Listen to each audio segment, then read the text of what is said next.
Mamá, los abuelos lastimaron al bebé. Me quedé paralizada al escuchar a mi hijo susurrar, cuando descubrió que mis suegros habían arrojado a mi recién nacido discapacitado a la basura del hospital. Hola a todos. Mi nombre es Delpine, y hasta hace apenas 48 horas pensaba que tenía una vida perfecta, un esposo exitoso, un hijastro dulce que por fin había empezado a llamarme mamá y un bebé en camino. Garrett parecía ser todo lo que mi primer marido nunca fue, estable, devoto, proveniente de una familia cristiana que me recibió con los brazos abiertos. Su madre, Nadine, solía repetir que yo era la respuesta a sus oraciones, que Dios me había enviado para sanar a la familia después de la tragedia de su primera esposa, muerta en el parto.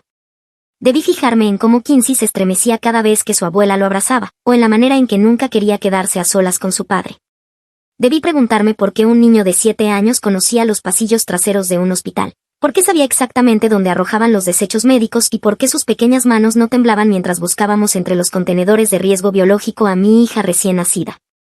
Ella está aquí en alguna parte, me decía con una calma que me helaba la sangre. Siempre los ponen en los recipientes rojos. La abuela dice que rojo significa desecho médico y que esos van al incinerador. Tenemos quizá una hora antes de que llegue el camión. ¿Cómo podía saber todo eso un niño? ¿Cómo podía manejar con tanta seguridad los horarios de eliminación de residuos hospitalarios? Porque ya había estado allí antes, buscando a otra bebé, su propia hermana. Entonces era demasiado pequeño y demasiado asustado para salvarla. Las cámaras de seguridad revelarían más tarde la verdad. A Garrett caminando junto al Dr. Hendricks mientras trasladaban a mi hija fuera de la sala de partos, asegurándome que había muerto cuando en realidad estaba llorando. A Nadine dirigiéndolos hasta el área de desechos, consultando su reloj y calculando cuánto tiempo faltaba para la recogida. A todos regresando después a mi habitación con rostros ensayados de duelo, mientras ella, con la Biblia en la mano, me repetía que aquello era la voluntad de Dios. Yo aún no lo sabía. Lo único cierto en ese momento era que mi hijastro, ese niño callado que había perdido a su madre y a su hermana, me arrastraba a través de la helada madrugada de octubre, mientras yo apenas vestía la bata de hospital y la sangre del parto corría por mis piernas, porque él se negaba a dejar que le arrebataran a otra hermana. Kinsey, jadeé, tratando de seguirle el paso. ¿Cómo sabes dónde buscar? Él me miró con unos ojos demasiado viejos para su edad. Porque la última vez lo seguí. Vi dónde la pusieron. Le escuché llorar durante 20 minutos antes de que callara. Tenía 4 años y no podía levantar la tapa solo. Pero ahora soy más grande, y tú estás aquí. Tú no les tienes miedo, como mi verdadera mamá. Entonces lo escuché, un llanto débil, casi extinguido, proveniente de un contenedor rojo marcado para incineración. Era mi hija Bayelit, nacida con labio leporino y brazos cortos, a quien la familia de mi esposo había sentenciado como indigna de vivir. Llevaba 3 horas allí dentro, envuelta en paños quirúrgicos como basura, y aún así luchaba. Apenas con unas horas de vida, se aferraba a la existencia. El resto de esa mañana destrozó por completo mi mundo, los arrestos, la investigación, la certeza de que la familia de Garrett llevaba años haciendo lo mismo. 11 bebés con discapacidades muertos al nacer, todos atendidos por el mismo médico, todos pertenecientes a familias de la congregación de Nadine. Lo llamaban misericordia, devolver los errores de Dios al cielo antes de que llegaran a ser una carga. La revelación más brutal llegó cuando Kinsey, envuelto en una manta en la comisaría, se atrevió a confesar la verdad sobre la muerte de su madre. Ella no había fallecido por complicaciones en el parto. Había intentado detenerlos, había luchado para proteger a su bebé, y ellos la silenciaron para siempre. Mi esposo fue cómplice del asesinato de su primera esposa, y su hijo había cargado con ese secreto durante años.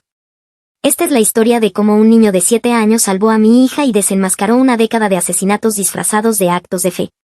Es la historia de monstruos escondidos tras bancos de iglesia y títulos médicos, y de niños que lo ven todo pero nunca son escuchados hasta que casi es demasiado tarde. Mi hija Bayelit está viva porque Kinsey se negó a dejar que otra hermana desapareciera. Llevaba 3 años esperando a alguien lo bastante fuerte para escuchar, alguien que no se dejara intimidar por el silencio. Me eligió a mí, y juntos derribamos a toda una red de personas que creían que los niños imperfectos no merecían vivir. Pero antes de todo eso, tuve que rescatar a mi bebé de un contenedor, y allí es donde realmente comienza esta historia. Me casé con Garrett Morrison hace 2 años, en una ceremonia organizada por Nadine hasta en el más mínimo detalle. Escogió las flores, rosas blancas, porque, según ella, la pureza también debía estar presente en los segundos matrimonios. Seleccionó mi vestido con mangas largas para ocultar un pequeño tatuaje de mis días de universidad, e incluso eligió nuestra canción, un himno sobre sumisión y gracia que me ponía la piel de gallina. Garrett me apretó la mano y susurró, déjala tener esto, es más fácil. Ese debió ser mi primer aviso, es más fácil. Yo tenía entonces 27 años, era enfermera pediátrica y acababa de escapar de un matrimonio con un hombre que creía que los puños podían resolver discusiones. Garrett parecía mi salvación, amable, paciente, con un acento sureño envolvente y una próspera empresa inmobiliaria. Nunca levantaba la voz. Su hijo Quincy necesitaba una madre, y yo necesitaba volver a creer. Podía construir algo hermoso a partir de piezas rotas. Quincy es especial, me dijo Garrett en nuestra tercera cita. No ha hablado mucho desde que murió su madre, el trauma de perderla durante el nacimiento de su hermana lo cambió. El niño, en efecto, era callado, pero su silencio no parecía roto, sino intencional. Observaba todo con aquellos ojos marrones profundos, registrando conversaciones, memorizando salidas. Cuando me mudé a su casa colonial en el distrito histórico, Quincy me puso a prueba en pequeñas formas, dejaba sus juguetes en patrones específicos para ver si los movía, fingía dormir para escuchar qué decía yo sobre él. Me estudiaba, evaluando si era alguien en quien podía confiar. El primer gran avance llegó 6 meses después de la boda. Estaba plantando un huerto, algo que Garrett decía que su primera esposa había querido pero nunca llegó a hacer. Quincy apareció a mi lado con un sobre de semillas de tomate. Mi mamá quería sembrar estas, dijo. Era la frase más larga que me había dirigido. Entonces las sembramos juntos, ¿quieres ayudarme? Trabajamos en silencio durante 20 minutos hasta que volvió a hablar. Tú no rezas antes de hacer las cosas. Debería hacerlo. La abuela dice que debemos rezar por todo. Mi mamá a veces se olvidaba, y eso la hacía enojar. ¿Qué hacía feliz a tu mamá?, pregunté. Quincy pensó con cuidado, mientras sus pequeñas manos apretaban la tierra alrededor de un brote. Cuando papá estaba en el trabajo y la abuela en la iglesia. Ella bailaba en la cocina y me dejaba lamer la masa de galletas. Decía que esos eran nuestros tiempos secretos. Los mejores tiempos. Con los meses, Quincy me fue revelando a su madre pieza por pieza. Claire tenía 23 años cuando se casó con Garrett. Era secretaria en la iglesia, y había llamado la atención del soltero más codiciado de la congregación. Le encantaban los musicales, detestaba las cazuelas, y lloró cuando descubrió que estaba embarazada por segunda vez. Estaba asustada, me confesó Quincy una noche mientras Garrett asistía a una cena de negocios. Dijo que el bebé podía nacer mal, por lo que le pasó a su hermana cuando era pequeña. ¿Qué le pasó a su hermana?, pregunté. Nació diferente. La abuela dijo que la mandaron a un lugar especial. Pero mi mamá descubrió que no había ningún lugar especial. Solo un certificado que decía que había muerto. Sentí un escalofrío, pero mantuve la voz firme. Eso debió asustar mucho a tu mamá. Trató de escapar una vez. Papá la trajo de vuelta. Después, la abuela la obligó a tomar medicinas para que pensara con claridad. Las dinámicas familiares se hicieron más claras a medida que avanzaba mi embarazo. Nadine lo controlaba todo bajo la apariencia de una preocupación piadosa. Llegaba sin avisar con bolsas de alimentos, porque una mujer embarazada no debía esforzarse demasiado. Programaba mis citas prenatales con el Dr. Hendricks, insistiendo en que era el único médico que realmente entendía el plan de Dios para el parto. Vernon, mi suegro, era apenas una sombra que asentía a todo lo que Nadine dictaba. Eres mucho más fuerte que Claire, me dijo Nadine en mi 7º mes, mientras reorganizaba mis alacenas sin permiso. Esa chica era frágil, siempre llorando por cualquier cosa. Quincy necesita estabilidad, no histeria. ¿Y cómo murió realmente?, pregunté directamente. Garrett siempre respondía con un escueto complicaciones. La mano de Nadine se detuvo sobre mis platos. A veces Dios llama a las madres a casa para evitarles criar hijos que sufrirán. Claire tuvo una hemorragia después de dar a luz a una niña gravemente deformada. La pequeña vivió 10 minutos. Fue misericordia para ambas. Pero Quincy me había contado otra historia. Su hermana había llorado, su madre había gritado pidiendo que le devolvieran a su bebé, y luego se había quedado en silencio. Dijeron que estaba durmiendo, pero nunca despertó. Al llegar a mi 8º mes entendí que me había casado con algo oscuro disfrazado de luz. Creí que podría proteger a mi hija, que bastaba con estar alerta. Me equivocaba. El trabajo de parto comenzó a las 3 de la madrugada, con un dolor agudo que me atravesó la columna como un rayo. Busqué a Garrett en la oscuridad, pero su lado de la cama estaba vacío y frío. Estaba de pie junto a la ventana, completamente vestido, el teléfono en la mano. Es la hora, Jade. Lo sé. Mamá ya viene en camino. ¿Llamaste a tu madre antes de comprobar si yo estaba bien? Ella insistió en ser avisada de inmediato. ¿Sabes cómo es con los nacimientos en la familia? Nadine llegó en 10 minutos, impecable a pesar de la hora, cargando un maletín de cuero que nunca había visto. Vernon la seguía como un centinela silencioso. ¿Cada cuánto son las contracciones?, preguntó, dirigiéndose no a mí, sino a Garrett. Cada 5 minutos, respondí yo misma. El doctor Hendricks ya está en el hospital preparándose, anunció. Todo saldrá perfecto. El trayecto fue surrealista. Nadine se sentó a mi lado en el asiento trasero, midiendo las contracciones con un viejo cronómetro mientras murmuraba oraciones en voz baja. Señor, concédenos aceptación de tu voluntad. Ayúdanos a comprender tu plan, incluso cuando parece cruel. ¿Por qué el plan de Dios sería cruel?, logré preguntar entre contracciones. Su mano se aferró más fuerte a la mía. A veces nos pone pruebas con cargas que no estamos destinadas a llevar, querida. En el hospital todo se movió con una rapidez desconcertante. El doctor Hendricks apareció de inmediato, aunque jamás lo había visto tan diligente en las consultas previas. 2 enfermeras que no reconocí de mi unidad me llevaron directamente a la sala de partos. ¿Dónde está Sarah?, pregunté por mi colega, quien había prometido estar presente. Se suponía que ella estaba de turno esta noche. Hubo cambios en el personal, respondió el doctor Hendricks con suavidad. Tenemos especialistas para su situación. ¿Qué situación? Todo ha sido normal. Una nueva contracción me cortó la voz. Introdujeron medicación en mi vía intravenosa sin explicarme qué era. La sala comenzó a girar lentamente, los sonidos se volvían lejanos, apagados por la niebla de las drogas. Escuché a Nadine susurrar a Garrett. Si es como mostró la ecografía, debemos estar preparados para actuar rápido. La ecografía solo indicó posibles marcadores, replicó Garrett, nada definitivo. La de Claire no mostró nada, y ya viste lo que pasó. No podemos cometer el mismo error 2 veces. A las 6 de la mañana nació Violet. Escuché su llanto fuerte y claro antes incluso de verla. Luego, la sala quedó en silencio. Las enfermeras se apartaron, el doctor Hendricks la levantó, y pude observar el paladar hendido bilateral, sus brazos acortados, los dedos que se curvaban de manera diferente. Pero también vi la fuerza, las piernas agitándose, la voz reclamando ser escuchada. Es hermosa, suspiré, extendiendo los brazos hacia ella. Hay complicaciones severas, dijo el doctor Hendricks, apartándola de mí. Necesita intervención inmediata. Déjenme sostener a mi bebé. Oh, señor, no otra vez, exclamó Nadine llevándose las manos al pecho. ¿Cómo pudo ocurrir 2 veces? ¿Qué quiere decir con 2 veces?, murmuré, sintiendo mi voz espesa por los fármacos. Vernon habló al fin, su voz hueca.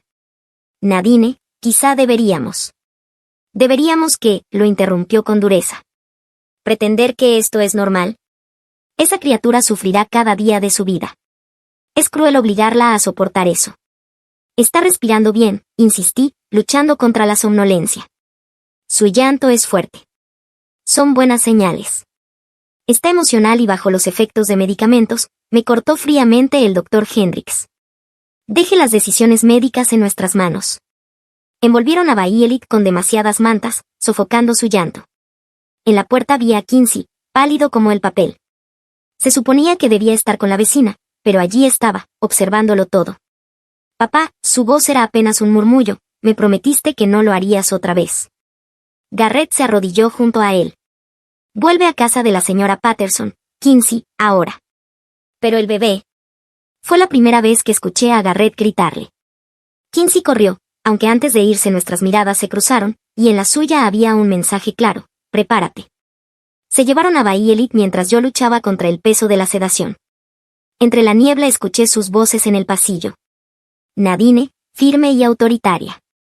Es la manera de Dios de ponernos a prueba. Estos pequeños defectuosos no están destinados a sobrevivir.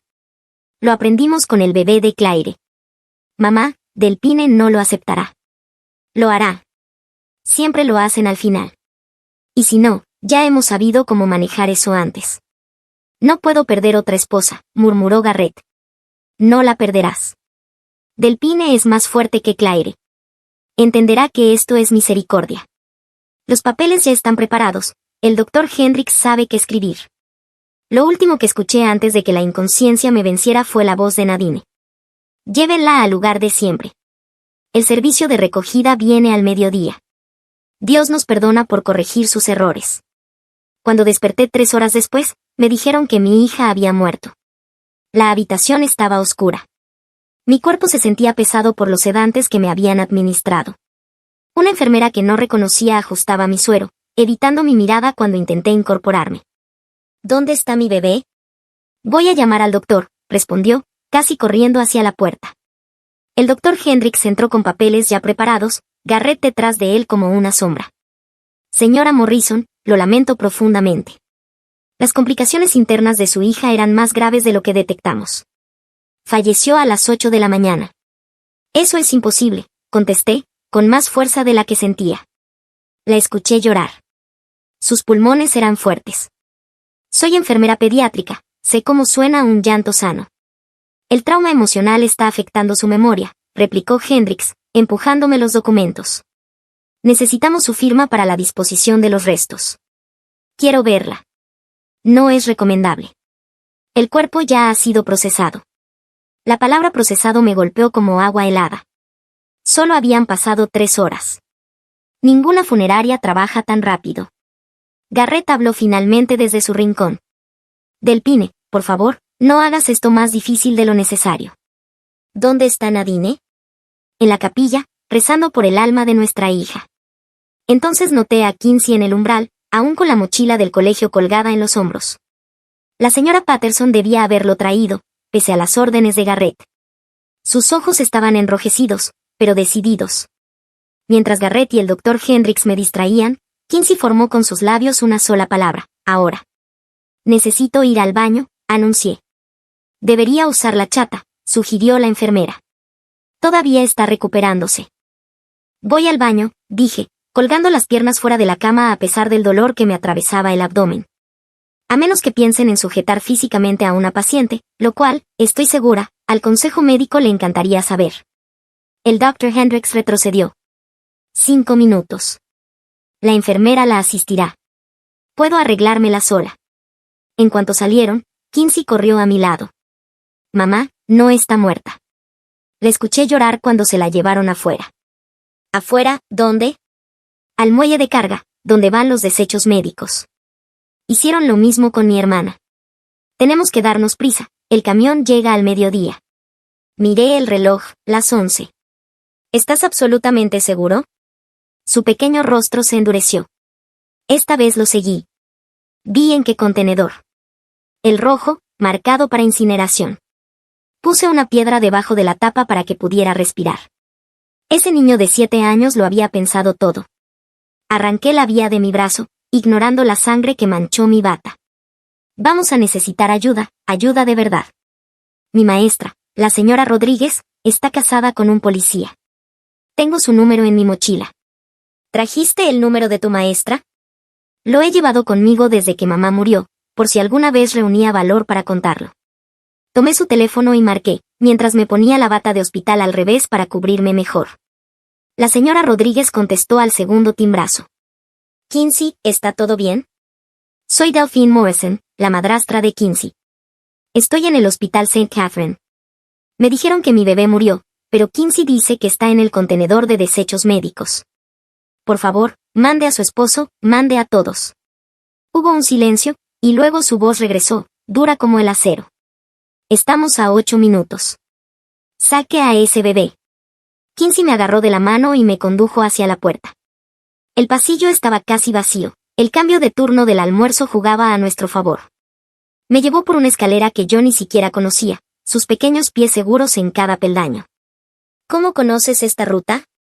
Exploré todo después de que mamá murió. Quería saber todas las salidas, por si venían por mí. Mi corazón se rompía por este niño que había pasado 3 años planeando escapar. Emergimos bajo la luz cegadora del mediodía, detrás del hospital. El muelle de carga estaba a unos 50 metros, con contenedores industriales alineados como centinelas. Los recipientes rojos de biohazard estaban encerrados en una jaula metálica. Kinsey sacó una tarjeta. ¿De dónde sacaste eso? El doctor Hendricks la deja caer a veces cuando cree que nadie lo mira. Hice una copia en la ferretería. El hombre no hizo preguntas cuando le dije que era para un proyecto escolar. Dentro de la jaula, 4 contenedores rojos esperaban ser recogidos. Kinsey fue directo al segundo, donde, efectivamente, una piedra mantenía la tapa entreabierta. Dentro, envuelta en paños quirúrgicos y bolsas transparentes de desechos médicos, estaba Violet.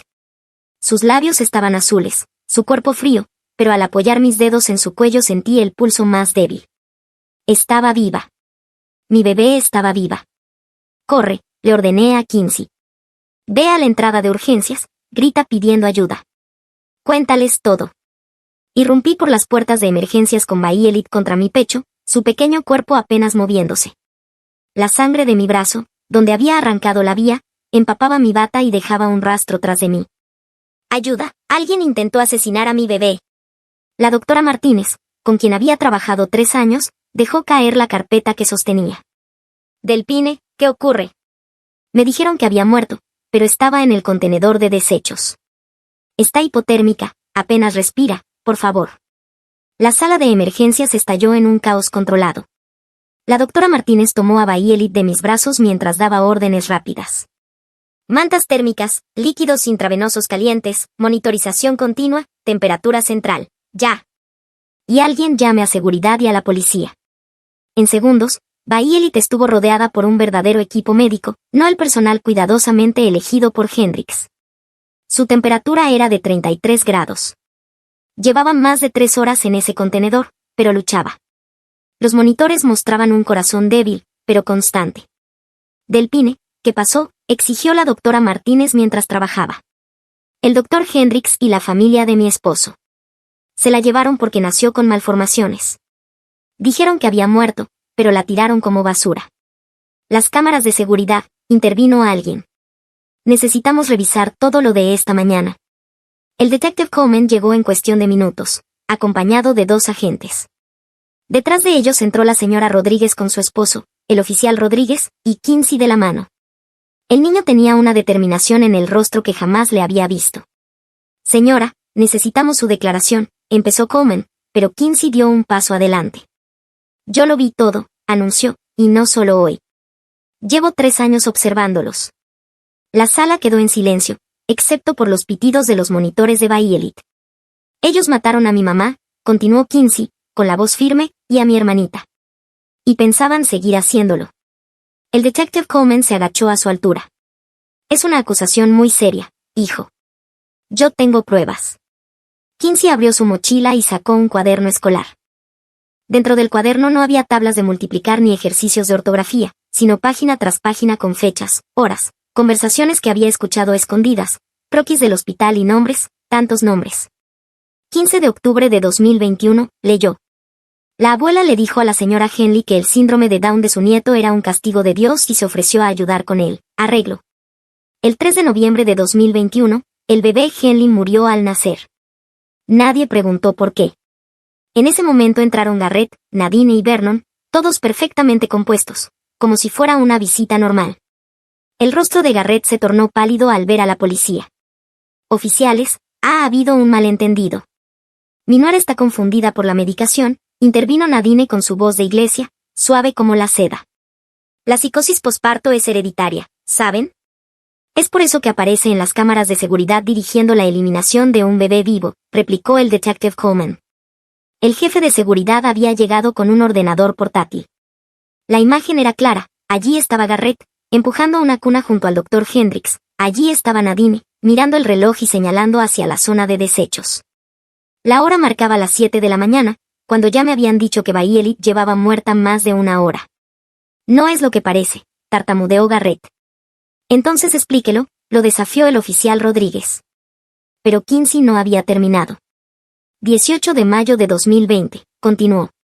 Mi mamá intentó llamar al 911 cuando se llevaron a mi hermana. La abuela se lo impidió. Esa noche mi mamá se cayó por las escaleras, pero yo vi a la abuela empujarla. La compostura de Nadine se quebró por fin. Mentiroso, mocoso insolente, no sabes lo que viste. Sí lo sé, replicó Kinsey. Le dijiste a papá que mamá iba a arruinarlo todo. Le pusiste medicina extra en su jugo. Yo sé que ella intentaba huir con nosotros el día que murió. El detective Coleman se incorporó lentamente. Señora Morrison, señor Morrison, y el doctor Hendricks cuando llegue, quedan todos arrestados por intento de asesinato, conspiración y peligro infantil. A la señora Morrison mayor se le sumarán cargos de homicidio en la investigación. Esto es ridículo, chilló Nadine. Estábamos cumpliendo la obra de Dios. Esos niños eran abominaciones, habrían sufrido.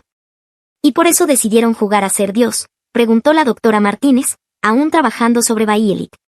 ¿Cuántos bebés, Nadine? ¿Cuántos, Vernon? Vernon, hasta entonces callado, habló de pronto. 11. Fueron 11 en los últimos 10 años. Tengo registros, los guardé todos. Todos lo miraron incrédulos.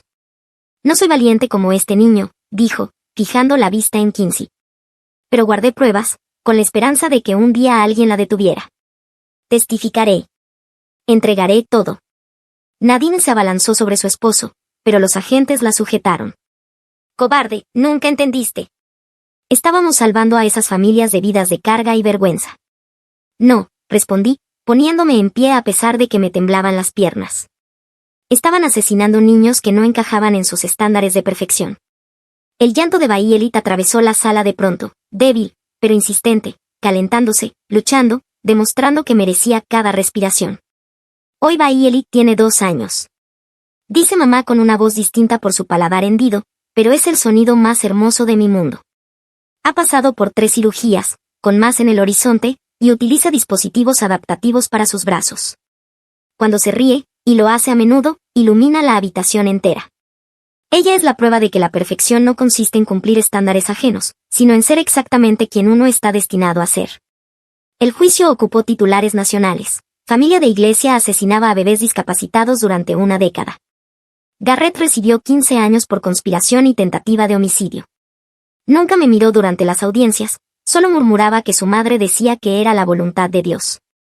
Nadine fue condenada a cadena perpetua sin libertad condicional, tras vincularla con la muerte de Claire y de los 11 bebés.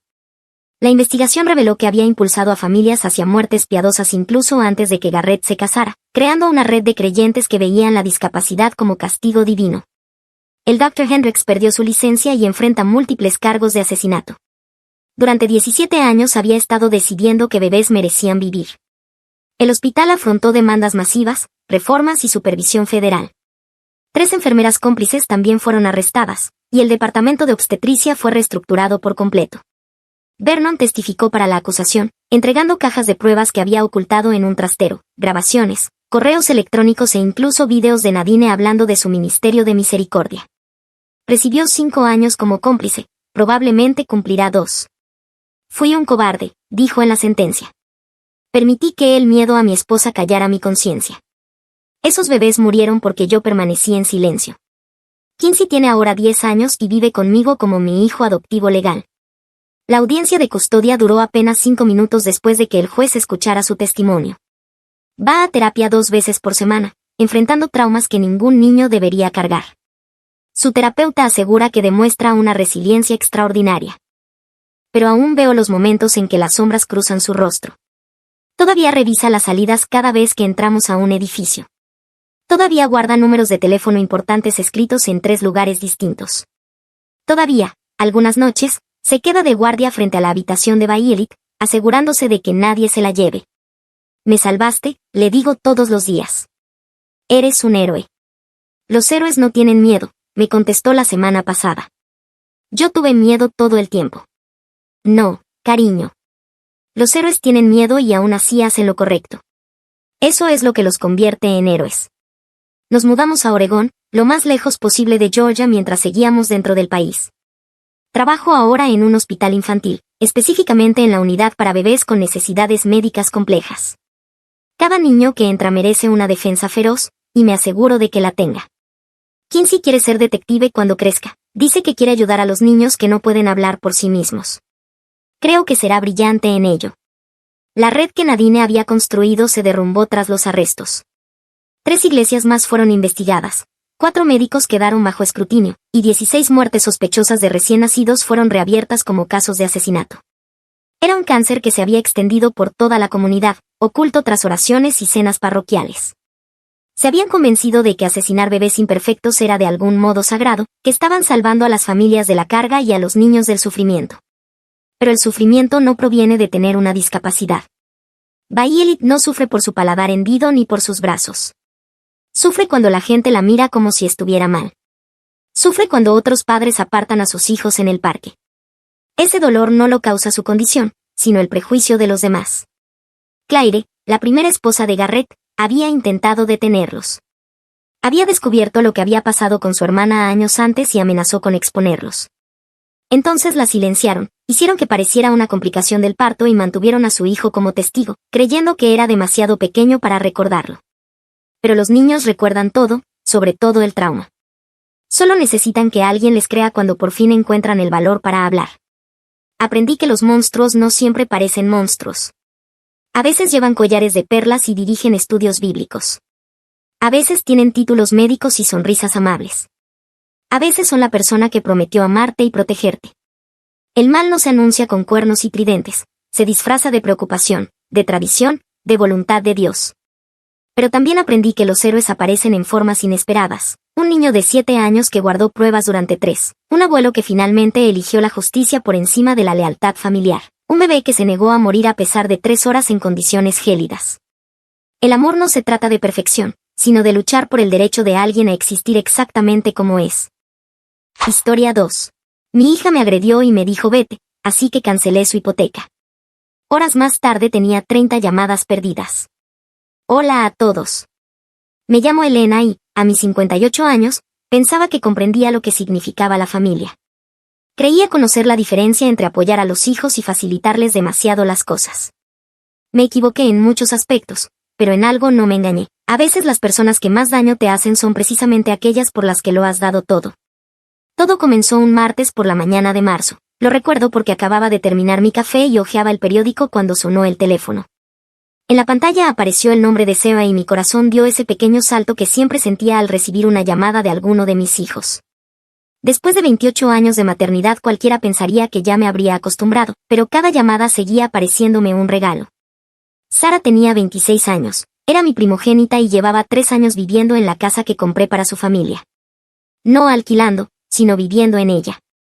Adquirí aquella vivienda colonial de 4 dormitorios en Maple Heights al contado, la puse a mi nombre y asumí los pagos de la hipoteca todos los meses, $2,400 puntualmente durante 3 años. No era sencillo con mi modesta pensión de maestra, pero ¿qué madre no haría todo lo posible por la familia de su hija? La casa era perfecta para Seba, para su esposo Mark y para mis 2 nietos, Jake de 7 años y Lily de 4. Una valla blanca, buenas escuelas, un vecindario seguro, todo aquello que siempre soñé ofrecer y que nunca pude dar cuando Seba era niña. En aquel entonces vivíamos en un apartamento estrecho de 2 habitaciones donde las paredes eran tan delgadas que se escuchaba a los vecinos discutir por cualquier cosa, desde platos sucios hasta facturas sin pagar. Yo deseaba un futuro mejor para ella, quería que sus hijos tuvieran estabilidad y que jamás temieran quedarse sin techo al mes siguiente. Por eso, cuando Seba y Mark no lograron obtener una hipoteca debido a los problemas de crédito de Mark tras su desempleo, intervine. Liquidé mis ahorros de jubilación, pedí un préstamo sobre mi propia y humilde casa y lo hice posible. Hola, mamá, dijo Seba con un tono tenso cuando respondí. ¿Puedes venir? Necesitamos hablar de algo importante. Aquella frase me encogió el estómago, porque en mi experiencia las conversaciones que comienzan con necesitamos hablar rara vez acaban bien. Sin embargo, se trataba de mi hija, de mi primera niña, la que solía meterse en mi cama durante las tormentas y decirme que yo era la persona más valiente del mundo. Claro, cariño, ¿todo está bien? Sí, todo está bien, respondió demasiado rápido. Solo ven cuando puedas, estaremos aquí todo el día. Me puse el abrigo y conduje 15 minutos hasta Maple Heights mientras mi mente repasaba las posibilidades. Tal vez Mark había conseguido el ascenso que esperaba. Quizá por fin estaban listos para hacerse cargo de los pagos de la hipoteca como habíamos hablado, o incluso Seba podría estar embarazada de nuevo, aunque con 26 años y 2 niños pequeños no estaba segura de cómo se sentiría al respecto. La casa se veía hermosa, como siempre, cuando aparqué en la entrada. El césped estaba perfectamente cuidado gracias al servicio de jardinería que también pagaba yo. El exterior había sido pintado de nuevo la primavera pasada, en un cálido tono crema que Seba había elegido. Aquel cheque lo había firmado yo, igual que el del techo nuevo el año anterior y el de los electrodomésticos de cocina que ella consideraba imprescindibles. Toqué el timbre aunque Seba me había repetido muchas veces que no era necesario. Esta era su casa, su espacio, y respetaba ese límite aunque mi nombre figurara en la escritura. Mark abrió la puerta y algo en su expresión me puso de inmediato en guardia.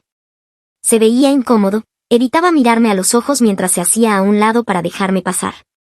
Mark solía ser cordial conmigo, agradecido por todo lo que había hecho por su familia. Ese día, en cambio, parecía un hombre que habría preferido estar en cualquier otro lugar.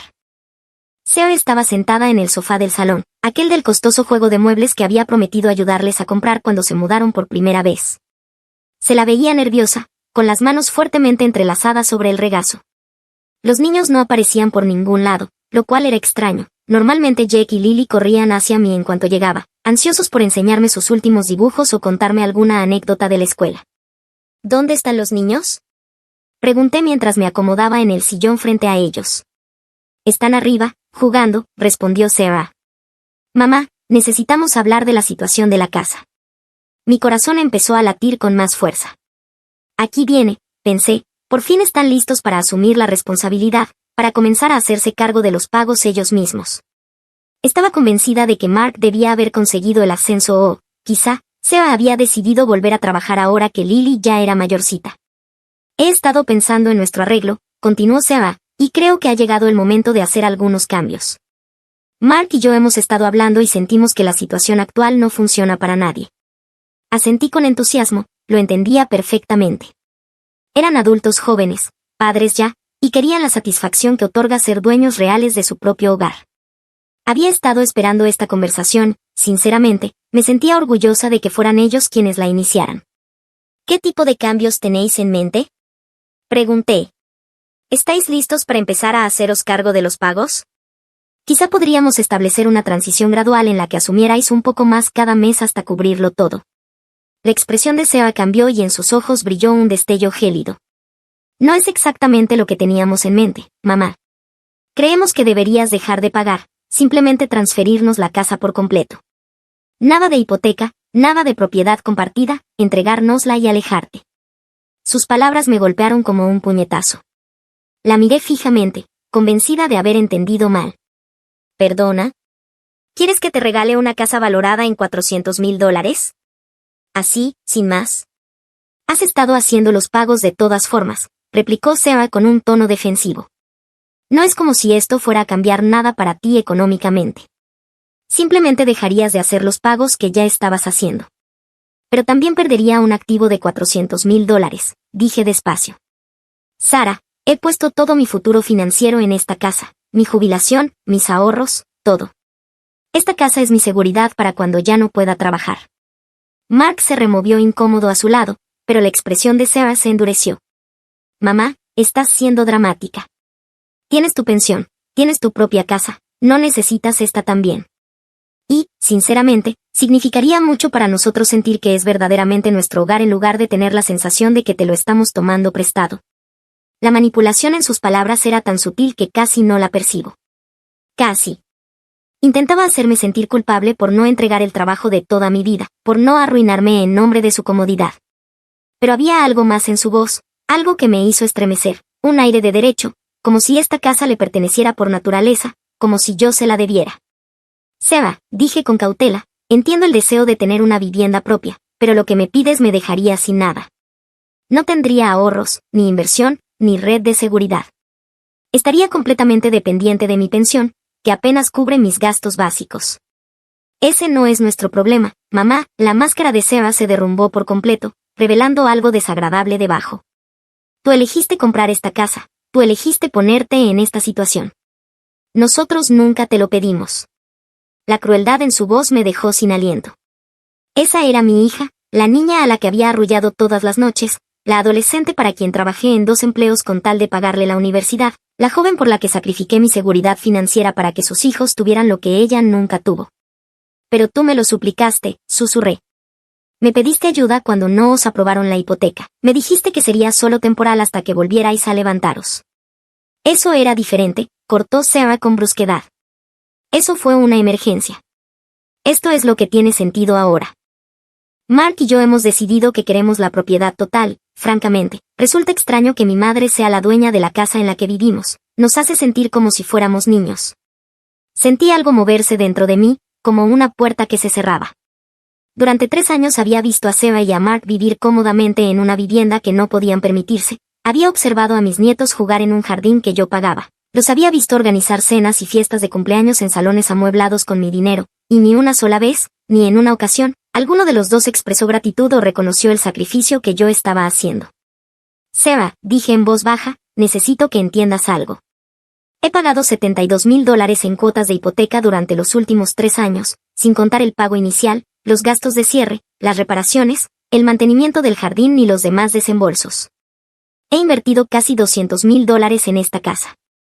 Eso fue tu elección, replicó Sarah alzando la voz con agresividad. Nadie te obligó a hacer nada de eso. Tienes razón, contesté poniéndome de pie, nadie me obligó. Lo hice porque te quería y porque deseaba ayudar a tu familia. Pero lo que me estás pidiendo ahora no es amor, es un robo. El rostro de Sarah se tiñó de rojo por la ira. ¿Robo? ¿Me estás tomando el pelo? ¿Soy tu hija pidiéndote ayuda y tienes la desfachatez de llamarlo robo? No, respondí con calma, esta es mi hija exigiendo que le regale una casa de $400,000 después de haber invertido ya todos mis ahorros de vida en la comodidad de su familia. Y eso es diferente. Mark intervino al fin, con una voz débil e incómoda. Señora Patterson, quizá podríamos establecer algún tipo de plan de pago, podríamos devolverle el dinero con el tiempo. Sarah se volvió hacia él con una furia que me hizo retroceder un paso. Ni se te ocurra ponerte de su parte, Mark. Hablamos de esto y estuvimos de acuerdo en que esta era la mejor solución para nuestra familia. La mejor solución para tu familia, corregí con firmeza, no para la mía, Sarah.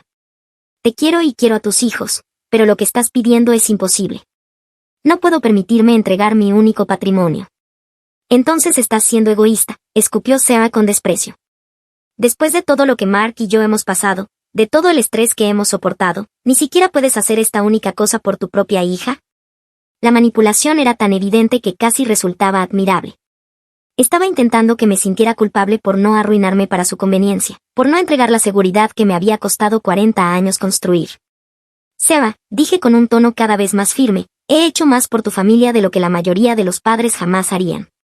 He sacrificado mi futuro financiero para darte estabilidad, pero no voy a dejarme manipular hasta el punto de entregar todo lo que me queda. Fue entonces cuando la expresión de Sarah cambió por completo. La máscara de la hija cariñosa, de la joven madre en apuros, de la mujer agradecida por mi ayuda, se desmoronó. Lo que quedó fue alguien a quien apenas reconocía. Muy bien, dijo con una voz fría como el hielo, si eso es lo que quieres, entonces quizá deberías marcharte. Ya no necesitamos tu ayuda ni tus sermones de culpa. La miré fijamente, con la sensación de estar observando a una desconocida. Sarah, ¿qué te ha pasado? Esta no eres tú. Si soy yo, replicó de inmediato. Soy alguien que está cansada de ser tratada como un caso de caridad por su propia madre. Estoy harta de que nos restriegues esta casa como si debiéramos estar agradecidos por algo que tú decidiste hacer. Mark parecía querer hundirse en los cojines del sofá. Desde arriba llegaban las voces de los niños, inocentes y alegres, sin imaginar que su mundo estaba a punto de cambiar para siempre. ¿Sabes qué, mamá?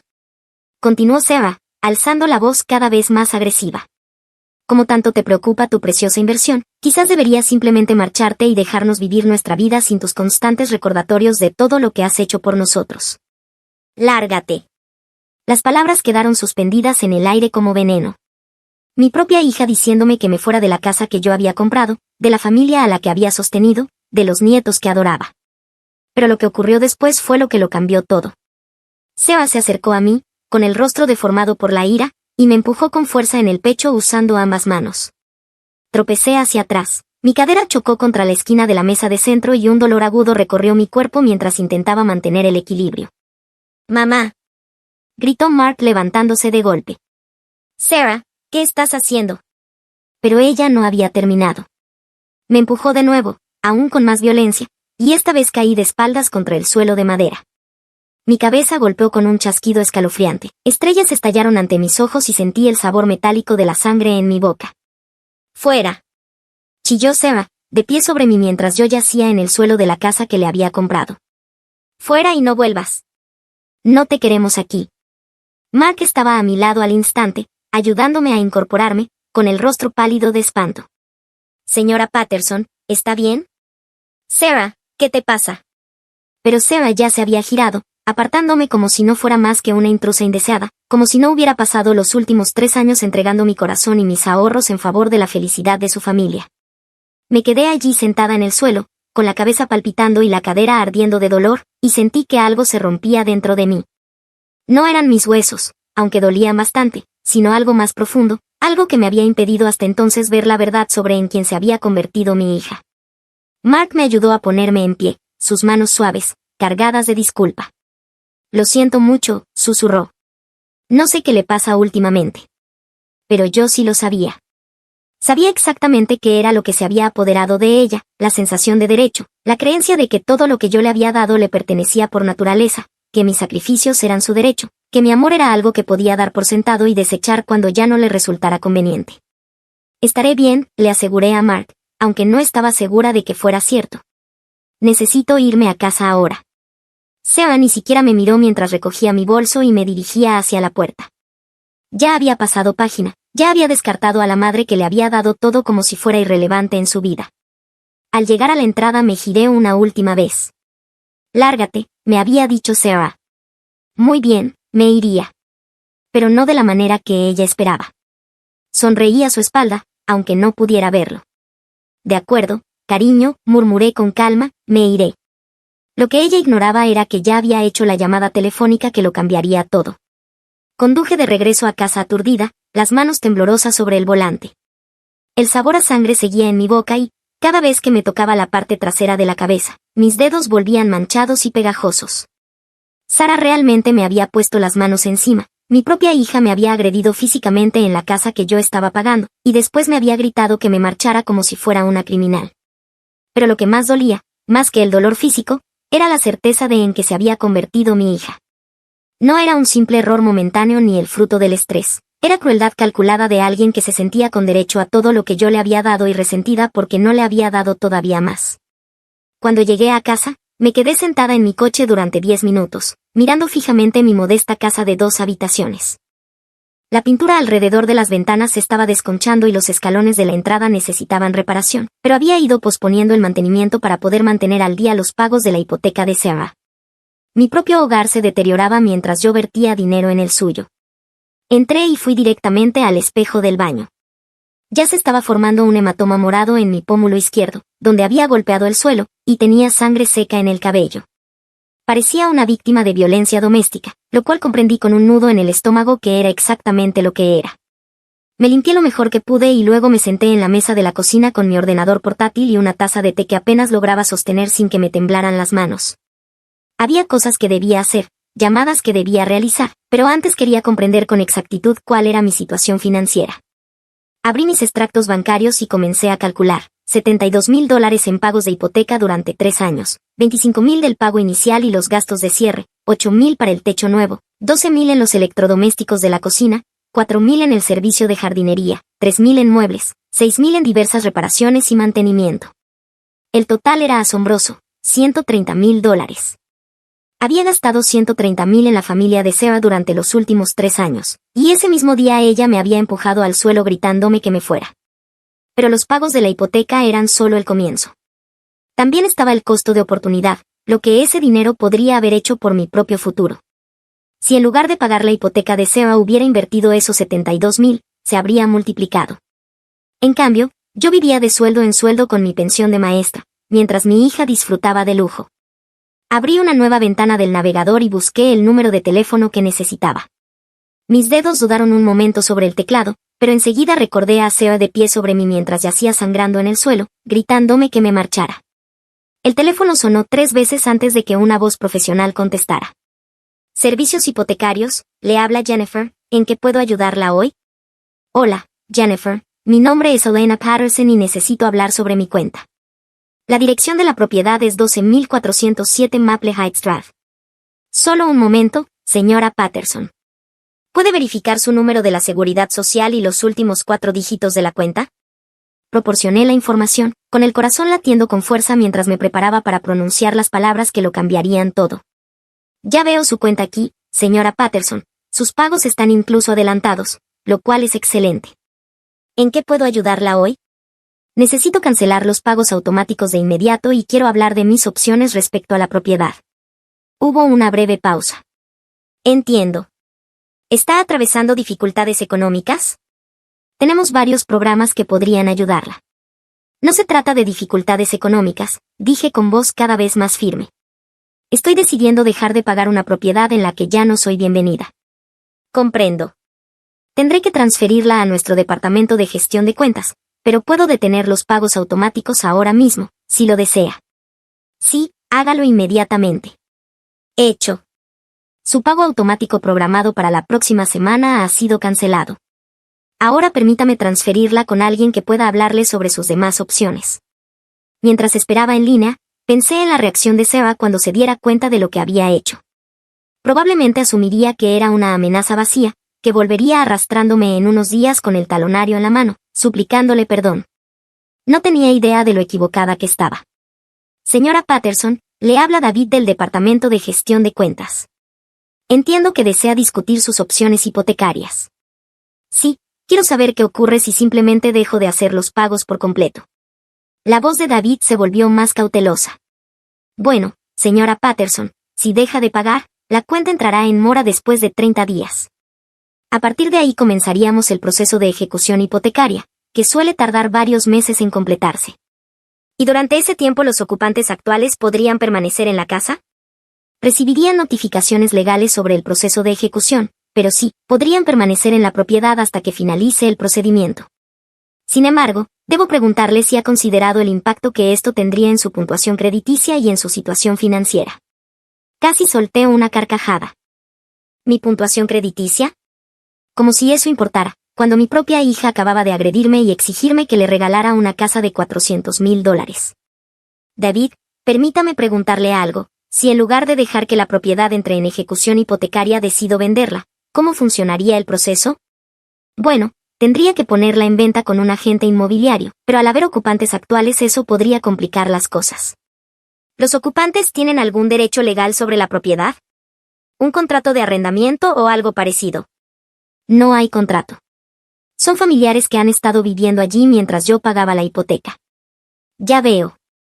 En ese caso, como propietaria usted tiene derecho a vender en cualquier momento. Solo debe notificar a los ocupantes según las leyes de su estado. ¿Cuánto tiempo de aviso? Normalmente 30 días y la ocupación es mes a mes, aunque le recomendaría consultar con un abogado inmobiliario para asegurarse de cumplir con todos los procedimientos. Después de colgar, me quedé sentada en la cocina mientras la luz de la tarde se desvanecía, pensando en todo lo que me había llevado hasta ese momento. 3 años de sacrificios. 3 años poniendo las necesidades de la familia de Seba por encima de las mías. 3 años viendo cómo mi propia casa se venía abajo mientras mantenía la suya. Y ese día, cuando simplemente les pedí que empezaran a asumir responsabilidad por sus vidas, Seba respondió con violencia y una crueldad que me dejó sin aliento. Mi teléfono vibró con un mensaje de texto. El nombre de Seba apareció en la pantalla y mi estómago se encogió, esperando una disculpa fingida o una nueva andanada de reproches. En cambio, el mensaje era breve y, de algún modo, incluso más hiriente que su comportamiento anterior. Salimos a cenar esta noche. No esperes que estemos en casa si decides venir con más dramas. ¿Dramas? Así llamaba al hecho de que me negara a arruinarme por su conveniencia. Me trataba como si fuera una molestia en su vida, una obligación incómoda de la que debía ocuparse. Miré aquel mensaje durante mucho rato y algo se cristalizó dentro de mí. Esto ya no se trataba de dinero, ni siquiera de la casa, se trataba de algo más profundo, de la decencia humana básica, de cómo tratamos a quienes más nos aman. Sara había olvidado que el amor no debía ser un camino de una sola dirección. Había olvidado que la generosidad tenía límites, que incluso el amor de una madre no podía sobrevivir eternamente siendo dado por sentado. Y, lo más importante, había olvidado que las acciones tienen consecuencias. Abrí mis contactos y busqué el número de mi agente inmobiliaria. Patricia me había ayudado a comprar mi propia casa hacía 15 años y habíamos mantenido el contacto. Era honesta, eficiente y no tenía paciencia con quienes intentaban aprovecharse de los demás. Elena. Su voz cálida llenó el teléfono. ¡Qué alegría oírte! ¿En qué puedo ayudarte? Patricia, necesito hablar sobre la venta de una propiedad. La situación es complicada, pero necesito a alguien de confianza que la maneje correctamente. Por supuesto, querida, ¿de qué propiedad se trata? De la casa que compré para la familia de mi hija hace 3 años, en Maple Heights. Patricia guardó silencio un instante. Conocía el acuerdo que tenía con Sarah, porque le había pedido consejo cuando consideré aquella compra. Elena, ¿qué ha pasado? Le conté todo, la exigencia de que simplemente les entregara la casa, la cruel indiferencia de Sarah ante mis preocupaciones y, finalmente, la agresión física que terminó conmigo sangrando en el suelo de mi propia propiedad. La voz de Patricia se volvió helada cuando terminé. ¿Te puso las manos encima? Me empujó 2 veces al suelo y luego me gritó que me fuera y no volviera. Elena, cariño, lo siento mucho. Nadie merece eso, y menos de su propia hija. Ahora, sobre la casa, ¿estás segura de querer vender? Es una decisión importante. Estoy absolutamente segura. Ya he cancelado los pagos de la hipoteca, Patricia.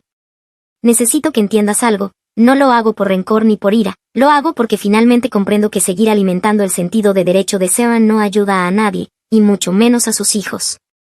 Lo entiendo perfectamente. ¿Cuándo quieres empezar el proceso? Lo antes posible. Y, Patricia, Sarah aún no lo sabe. Quiero que todo se maneje conforme a la ley, de forma completamente profesional, pero también quiero que sea una sorpresa. Oh, cariño, vaya si lo será. Las casas en ese vecindario se están vendiendo rápido. Podríamos tener un comprador en un par de semanas si la tasamos correctamente. Después de colgar sentí algo que no había sentido en años. Alivio. Por primera vez en 3 años. No iba a despertar al día siguiente preocupada por pagar la hipoteca de Sarah. No iba a pasar mis fines de semana conduciendo hasta tiendas de mejoras para el hogar para comprar materiales destinados a reparar una casa en la que ni siquiera vivía. Iba a empezar a vivir para mí misma de nuevo y, si eso significaba que Sarah debía afrontar las consecuencias de sus decisiones, así sería. Me preparé una cena sencilla y la comí despacio, saboreando la tranquilidad de mi propio hogar, sin niños gritando de fondo, sin Sarah llamando para quejarse de algún nuevo gasto que esperaba que yo cubriera, sin Mark intentando mediar torpemente entre su esposa con derecho y su suegra generosa. Solo paz, y la satisfacción de saber que a la mañana siguiente Patricia iría a Maple Heights a tomar fotografías y medidas para preparar la puesta en venta de la casa que Sarah creía suya. El teléfono sonó alrededor de las 8. El nombre de Sarah apareció en la pantalla y estuve a punto de no contestar, pero la curiosidad pudo más. Hola, Sarah. Mamá, he estado pensando en nuestra conversación de hoy. Su voz sonaba diferente, menos hostil, aunque aún con ese matiz manipulador que yo ya había aprendido a reconocer. Tal vez las dos estuvimos un poco emocionales. Creo que deberíamos hablar otra vez mañana y arreglar algo. ¿Arreglar algo? Repetí con cautela. ¿Qué clase de arreglo? Bueno, quizá podríamos hacer una transición gradual, como sugeriste. Mark y yo podríamos empezar a asumir algunos de los pagos y, con el tiempo, encargarnos de todo. Casi sonreí. Probablemente había pasado la tarde calculando sus finanzas y se había dado cuenta de que, sin mis pagos mensuales, perderían la casa por completo. Ahora intentaba retroceder, esperando manipularme de nuevo para que volviera a ser el banco familiar. Sarah, es una propuesta interesante, pero tengo una pregunta para ti. ¿Piensas disculparte por haberme puesto las manos encima hoy? El silencio se prolongó tanto que pensé que había colgado. Mamá, creo que estás exagerando lo que pasó. Tuvimos una discusión, las cosas se caldearon, pero nadie salió herido. Tengo un moretón en la cara y sangre seca en el pelo, Sarah. Me lastimaste. Estás siendo dramática, apenas te caíste. Y ahí estaba, ninguna disculpa, ningún reconocimiento de lo que había hecho, ningún remordimiento por haber agredido a su propia madre. Solo desdén y manipulación psicológica, intentando hacerme dudar de mi propia experiencia. Sarah, necesito que escuches con mucha atención. No volveré a hacer más pagos de hipoteca de tu casa. Ni el próximo mes, ni la próxima semana, ni nunca más. Mamá, no seas ridícula. No puedes simplemente dejar de pagar. ¿Qué pasa con los niños? ¿Qué pasa con nuestra estabilidad? Deberías haber pensado en eso antes de ponerme las manos encima y decirme que me fuera de mi propia propiedad. Nuestra propiedad, me corrigió automáticamente. Vivimos aquí, este es nuestro hogar. No, Sarah. Esta es mi propiedad. Mi nombre está en la escritura, yo hago los pagos, y he decidido que se acabó. No seguiré manteniendo a una familia que me trata como basura. Podía oír cómo su respiración se aceleraba, el pánico filtrándose en su voz. Mamá, estás exagerando. ¿No podemos hablar de esto como adultos? Intenté hablar contigo como una adulta hoy y respondiste agrediéndome. Esta conversación ha terminado. Colgué y bloqueé su número de inmediato. Luego apagué el teléfono por completo y me preparé un baño caliente. Mañana traería nuevos desafíos, pero esa noche iba a sumergirme en mi propia bañera, en mi propia casa, y sentirme agradecida de haber encontrado al fin la fuerza para dejar de permitir que mi hija destruyera mi vida. Mientras me acomodaba en el agua tibia, pensé en mis nietos. Jaque y Lily eran inocentes en todo esto, y me rompía el corazón que quedaran atrapados en medio. Pero también estaban aprendiendo al ver cómo su madre trataba a su abuela como si fuera un cajero automático personal. Si seguía facilitando el comportamiento de Sarah, ¿qué lección les estaría enseñando sobre respeto, gratitud y responsabilidad? A veces amar a alguien significa negarse a fomentar sus peores impulsos. A veces ser una buena madre significa permitir que tus hijos adultos enfrenten las consecuencias de sus decisiones. Y, en ocasiones, lo más amoroso que puedes hacer es marcharte. Sarah me había dicho que me fuera, y yo respondí de acuerdo. Lo que ella no comprendía era que, cuando me iba, me llevaba conmigo todo mi apoyo financiero. Estaba a punto de aprender una lección muy costosa sobre la diferencia entre el amor incondicional y la complacencia incondicional. Mi teléfono había estado apagado toda la noche, pero cuando lo encendí a la mañana siguiente encontré 17 llamadas perdidas de Sarah y 12 de Mark. Había también varios mensajes de texto que se volvían cada vez más frenéticos conforme avanzaba la noche. No estaba lista para lidiar con eso aún. Primero tenía una cita con Patricia para firmar el contrato de venta y poner en marcha la operación de la casa que Sarah creía suya. Iban a ser unas semanas muy interesantes. Las llamadas continuaron durante días. 30 llamadas perdidas se convirtieron en 50, luego en 70. Sarah dejaba mensajes de voz que iban desde exigencias furiosas hasta súplicas llorosas, pasando por amenazas de alejarme de mis nietos. Pero yo había aprendido algo importante sobre los límites, y no iba a cruzar de nuevo la línea que por fin había trazado. Patricia puso la casa en el mercado un jueves por la mañana y para el domingo ya teníamos 3 ofertas por encima del precio solicitado. Sarah debió de ver el cartel de la inmobiliaria, porque sus llamadas se volvieron desesperadas, histéricas. Mark incluso apareció en mi puerta, pero lo observé por la mirilla y no abrí. Algunas lecciones solo pueden aprenderse de la manera difícil. Cuando por fin contesté la llamada de Sarah 2 semanas después, su voz era débil y rota. Se disculpó por todo, prometió que las cosas serían diferentes, me rogó que reconsiderara. Pero las disculpas que solo llegan cuando aparecen las consecuencias no son disculpas reales, son miedo disfrazado de arrepentimiento. Vendí aquella casa por $420,000. Después de pagar la hipoteca y las comisiones, salí con lo suficiente para asegurar mi jubilación y recuperar mi independencia financiera. Sarah y su familia se mudaron con los padres de Mark y, según supe, ambos estaban trabajando a tiempo completo por primera vez en años. Mis nietos aún me envían dibujos a través de la madre de Mark y, algún día, cuando sean mayores, quizá comprendan por qué su abuela tuvo que enseñarle a su madre que el amor sin respeto no es amor en absoluto, sino complacencia disfrazada de afecto. A veces, lo más amoroso que puedes hacer por tus hijos es dejarlos caer. A veces decir no es el mayor regalo que puedes darles. Y a veces, cuando alguien te dice que te vayas, la mejor respuesta es simplemente, de acuerdo. ¿Qué harías si fueras el autor? Gracias por unirte a Toe Hoy. Recuerda darle me gusta, suscribirte y activar la campana de notificaciones para no perderte nuestro próximo video. Hasta pronto. Toe, te lo agradece.